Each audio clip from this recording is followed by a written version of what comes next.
So what does God do? God say, do you believe me? And of course we say yes, don't we? We always say yeah. When God first tells us, we say, I believe you. Right. I believe you. And then God said, I'm going to see. I'm going to see if you believe me. Huh? When I ask God to empty me out of all my fear, whatever fear is there, God, empty me out. That was my prayer. That had been my prayer for the last 6 months until that situation came. And God said, oh, you want to be emptied out? I'm going to send you a report. All right. And I'm going to see what you do with the report. Huh? I'm going to see if you go to the side of fear or you come to the side of faith. Huh? And my fight was to stay on the side of faith. Huh? To stay on the side of faith. And I stayed on the side of faith. And y'all know the story. We got my little blood pressure check. And I'm sitting there watching them. I'm like, oh yeah, Jehovah. Shalom. I'm having conversation with her. Like, how's things been with you? You know? She said, oh, your blood pressure is real good. See, come on now. Right. You know what I'm saying? Amen. On the side of faith. How do we respond when God allows something to come our way to challenge what he told you? Because he's going to let it come.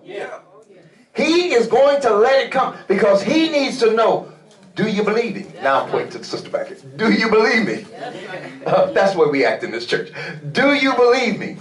Do you believe I am who I said I am? Or do you believe the report of the world? Say it. Do you believe the report of the world that says that, well, I'm not so sure there is a God, and if there was a God, then why does he let so much bad stuff happen? Right. Huh? Yeah. Or do you believe the report that I'm a loving God and I sent my son to die for you? Huh? Do you believe the report that says, I want y'all to know that I love you, so I needed to prove to the devil that I love my people? Huh? We never think about it like that, do we? No, God sent his son to prove to the world, to prove to the devil, no, I love them. I ain't trying to manipulate them. I ain't trying to twist their arm and make them do nothing. I gave them free will. Come on now. So I'm going to show them that I love them. Come on now. And I'm going to show you, devil, that I love them, that I'm a God of love. Yes. All I need them to do is use their free will and accept me. That's all. Can you accept me? And accept what comes with me? See, I can't just accept him if I can't accept what comes with him. What comes with him is I'm going to try you. I'm going to put stuff in your face. Because I need to know what our relationship is like. Huh? What if me and the missus never had no trouble? We just be walking around, oh yeah, we love each other and we in love. You know, only married folk can talk about being in love. We in love. You know, oh, how you know you ain't been through nothing? You won't know where you at with your spouse until a little hell come your way. How you respond then?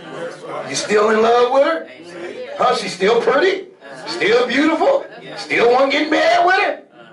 Or you want to sleep on the couch now? Huh? You want to hang out with the fellas a little longer in the day so you don't have to be home as long?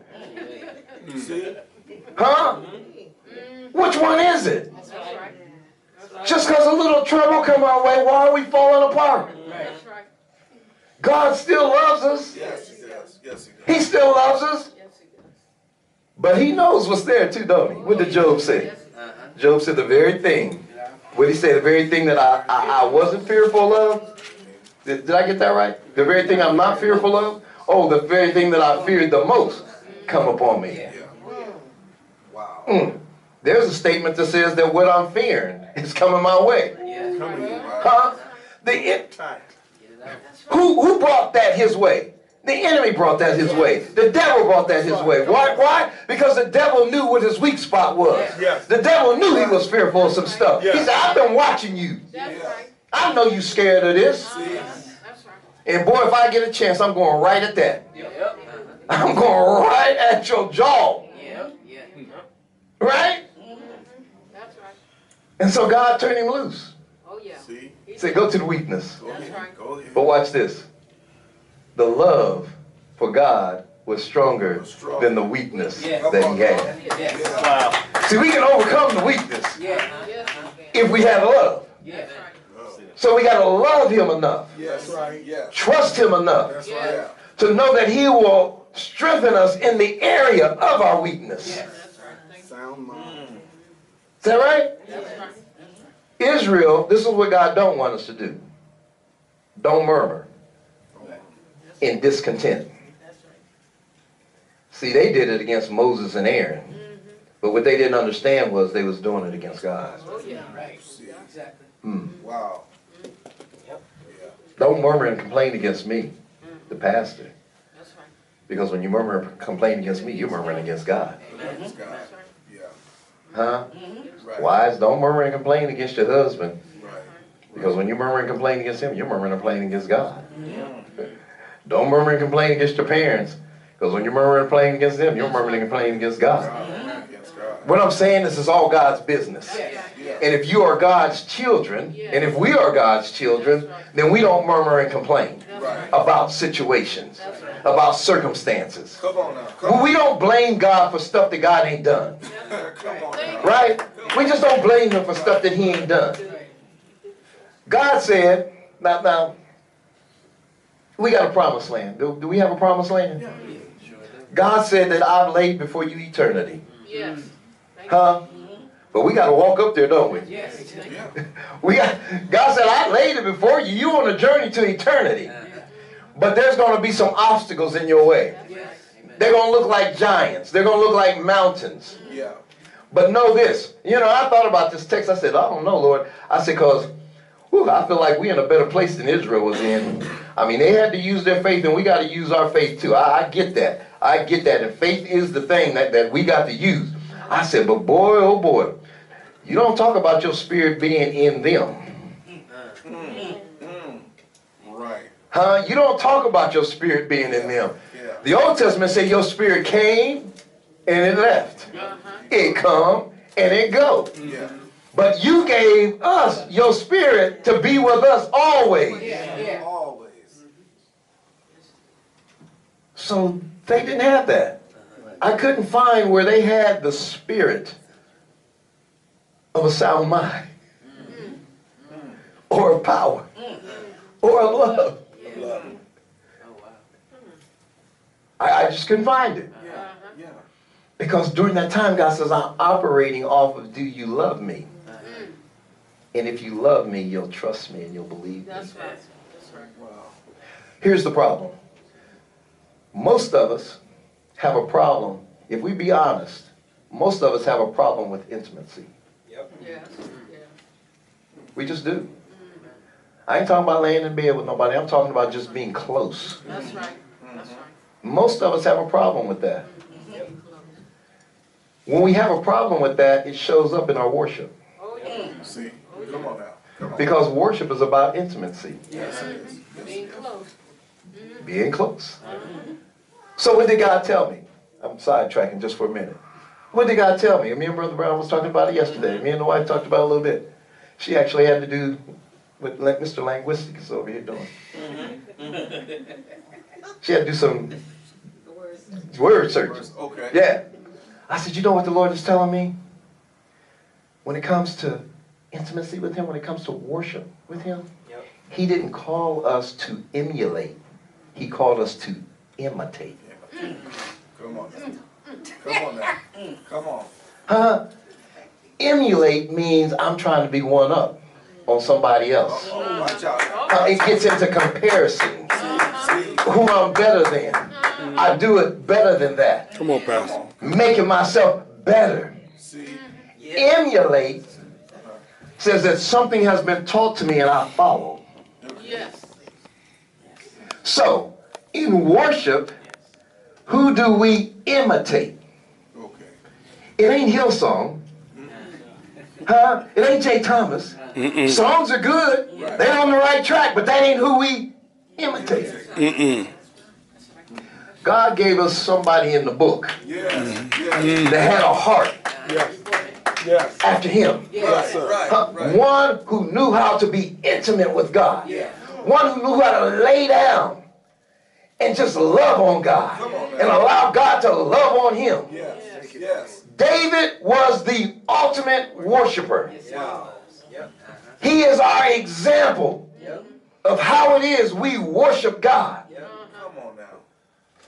David didn't have a problem with intimacy. No. We're back on fear now. Most of us can't enter into an intimate relationship with man or God because we're afraid. That's right. We're afraid. Some of us are afraid we're going to be hurt.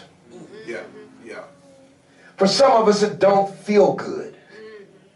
I've been in bad relationships. And we don't realize that it's affecting our relationship with God. That's right. So God put stuff in your way and in my way to kind of get rid of that other stuff. Okay. Okay. God will continue to put people in your path that like to hug, Yeah. that like to be close. Right. Right. And you just be running. Right. Can't stay long, y'all. Can't stay long. Running away. Huh? We'll tend to get a knucklehead man because he don't show intimacy. Okay. Though we want it. But it's more comfortable to be with somebody who don't give it. Complain about not having it. My word. Israel was with God. And God has showed himself to be mighty from the time he brought them out of Egypt until this point.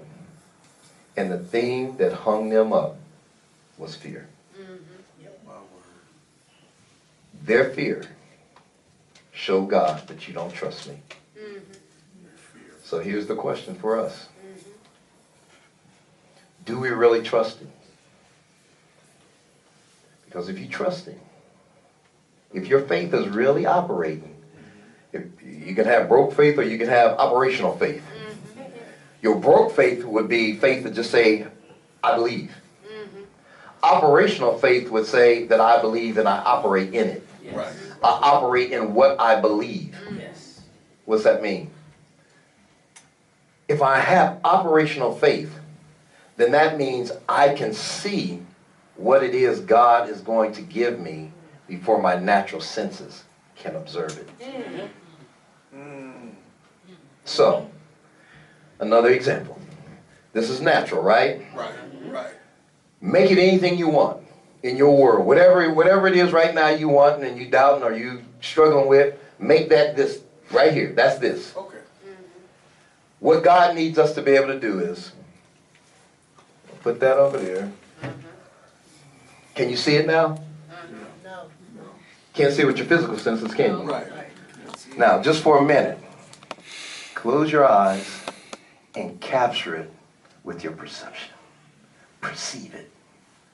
Perceive it means to imagine it. Imagination is great.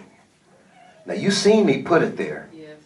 So just imagine that thing being in your hands and you having possession of it. Whatever it is that's holy and righteous. Imagine yourself having it. And just stay there with that for a minute. Now, while you're imagining yourself having it, now think this. Since I have it, I also have the title deed to it. So look at your title deed to the possession that you have. That's operational faith.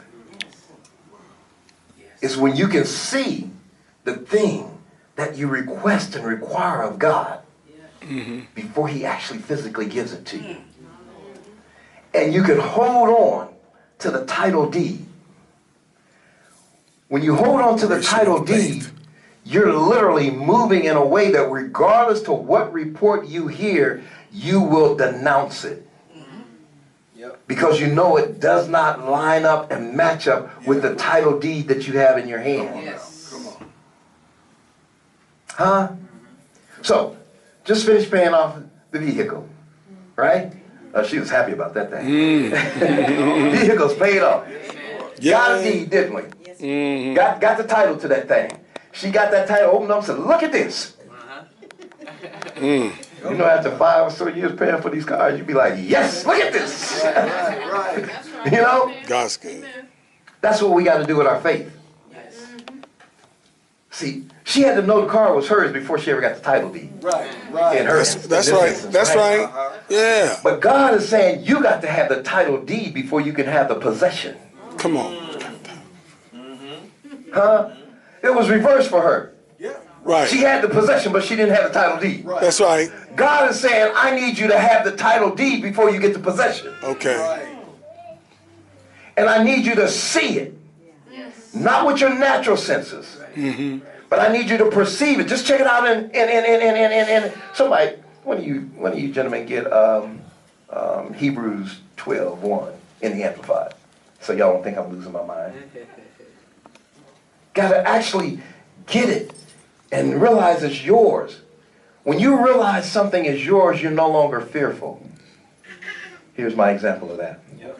So I'm talking to my friend about this blood pressure thing, right? And she said, well, Reggie, you know, maybe you should just go on to the doctor and prove the devil wrong.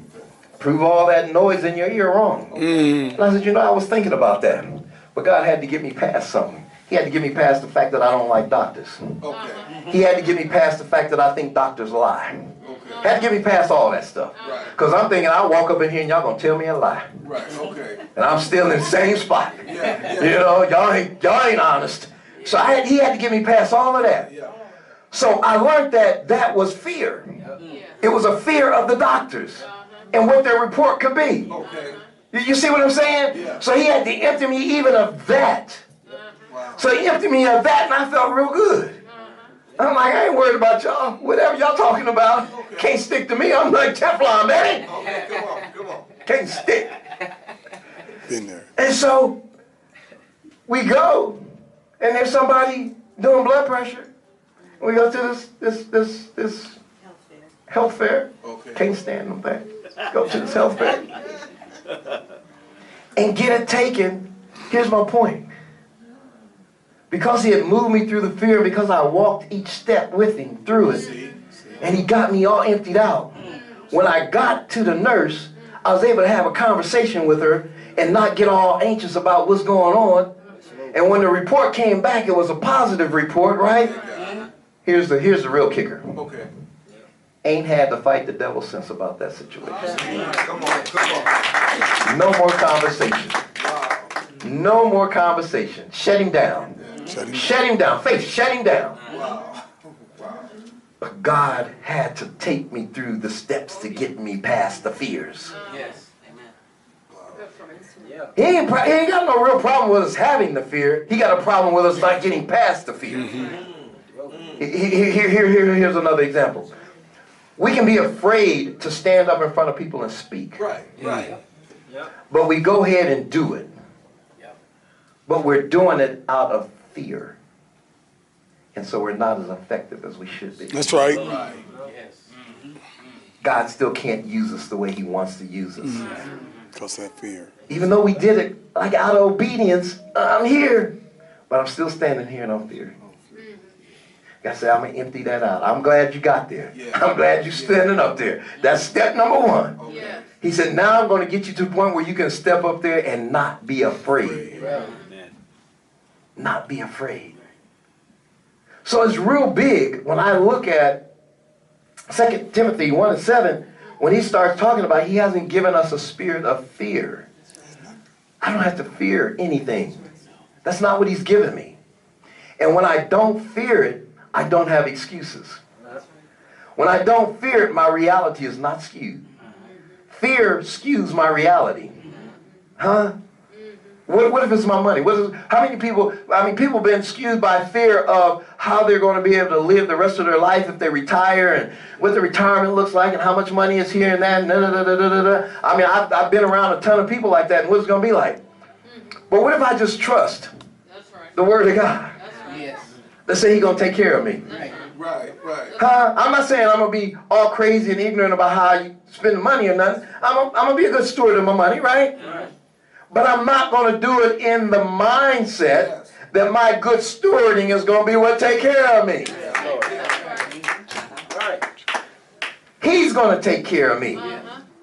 And my fear starts to leave. So then I can look at my accounts. I can do things. I can purchase things. Huh? He will have you, God will have you to buy stuff just to get fear out of you. That's right. Right. The fear of whether you got enough. That's right. Yeah. The fear of whether or not you're going to have some tomorrow. Come on now. Looking at the numbers and looking at how much you got. See? Huh? I'm driving down Broad Street on last week, just minding my own business. I ain't worried about nothing, just driving. God said, why don't you stop and get you another pair of glasses? Okay. I just got a pair. I just got these. These ain't a month old. He said, but you know there was another pair in there you like and you was going between the two. He said, why don't you go get that other pair that you like? Okay. All right. And so my mind tried to go to check your account first. That's where my mind tried to go. But I said, no. He said, go, I'm going. I walked up in there, had no anxiety, no fear, didn't check no accounts. They said, what you want? I said, that other pair of glasses See? that I was looking at. She went and got them, fitted me up. Said, what same lenses you got? Same lenses. Gave me a price. She said, how you want to pay for it? I said, let me check. I said, I might give you cash. Last time around, the Lord said, just give her cash. This time he said, I'll just give her your debit card. Come on now. I see. I didn't even go back to see, now how much is in my account now? I didn't check the account to the date. See? Come on now. And guess what? I'm doing real good. Okay. I'm just saying how God will ease us through. He's a graceful daddy. Yes. And he'll get us past our fears. But we got to let him get us past our fears.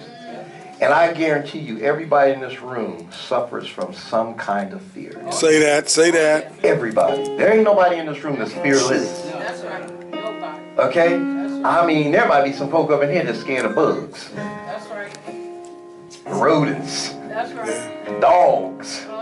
You know what I'm saying? That's fear. That's good. That's right. That's fear. That's